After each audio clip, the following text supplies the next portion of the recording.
जय श्री राम। आज का विषय है ललितादित्य। शौर्य और युद्ध के प्रतीक राजा ललितादित्य का जन्म 8वीं शताब्दी में सूर्यवंश में हुआ। वह क्षत्रिय थे। निरंतर युद्ध करते रहना उनकी प्रवृत्ति थी। उनके युद्ध जीतने का तरीका अजीब था। उनके मन में विश्व विजयी बनने की कामना थी। बिना थके लड़ना, हमेशा युद्ध में व्यस्त रहना और विशिष्ट प्रकार से लड़कर विजय प्राप्त करना उनकी खूबियां अलेक्जेंडर जैसी थी। उन्होंने युद्ध द्वारा पंजाब, कन्नौज, बदाख्शन और बीजिंग को जीता। इन युद्धों से वह 12 वर्षों बाद वापस कश्मीर में आए। पंजाब में यशोवर्मन को हराने के बाद वह राज्य कश्मीर को मिला लिया। राज्य विस्तार के लिए बंगाल, बिहार और उड़ीसा पर सेना के साथ धावा बोलकर जीत लिया। मालवा, गुजरात और मेवाड़ को भी परास्त कर अपने अधिकार में ले लिया। उनकी इस विजय के कारण उनके बहादुर बेटों के नाम भारत ही नहीं पूरे विश्व में विख्यात हो गए। भारत और चीन को जोड़ने वाली कड़ी काराकोरम तक राज्य फैल गया। मुस्लिम शक्तियां उत्तर की ओर बढ़ने की कोशिश में काबुल और गांधार के युद्ध में व्यस्त थी। तभी ललितादित्य अपनी सेना के साथ दर्दिस्तान और टर्की की ओर बढ़ा और जीत लिया।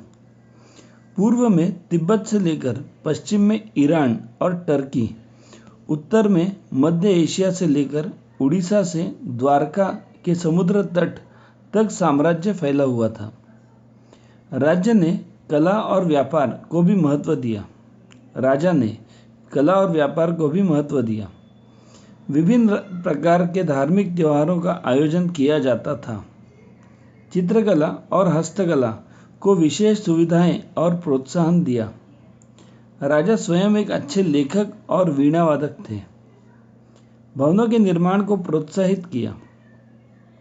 विशाल मार्तंड सूर्य मंदिर बनाने का तरीका और कलाकारों की कला संसार के इतिहास में बहुत कम देखने को मिलती है। आज भी जो भग्नावशेष मिलते हैं वह प्राचीन हिंदुओं की विशिष्ट निर्माण कला का उदाहरण है। यह केवल कश्मीरी भवन निर्माण कला का नहीं बल्कि एक गर्व की वस्तु है। यह निर्माण शैली पार्थियन, ताजमहल और सेंट पीटर से भी अधिक अच्छी है। इसको उन सब महत्वपूर्ण स्मारकों का प्रतीक माना जा सकता है। यह अपनी खूबसूरती, विशालता और मजबूती में इजिप्ट यानी मिस्र और ग्रीस के बाद में है। ललितादित्य के शासनकाल में वहाँ का समाज सुखी और खुशहाल था। सभी देशों के साथ व्यापार होता था। कृषि के लिए भरपूर सुविधाएं थी। सिंचाई को राज्य में प्राथमिकता दी गई थी। राजा भगवान विष्णु का भक्त था। वह आदर्श हिंदू था। वह बौद्ध धर्म के लिए भी उदार था। कश्मीर में राजबिहार नामक बौद्ध मठ बनवाया। 84,000 तोला सोना राजा ने उपहार में दिया। शिव और विष्णु के भी मंदिर बनवाए। उसकी सेना का प्रमुख एक बौद्ध था। सम्राट ने टर्की के सरदार कानिकुनिया को मंत्री नियुक्त किया, जिसने बाद में बौद्ध धर्म अपना लिया। सम्राट एक अनोखा योद्धा, विजेता, कला साहित्य प्रेमी होने के साथ कुशल प्रशासक भी था।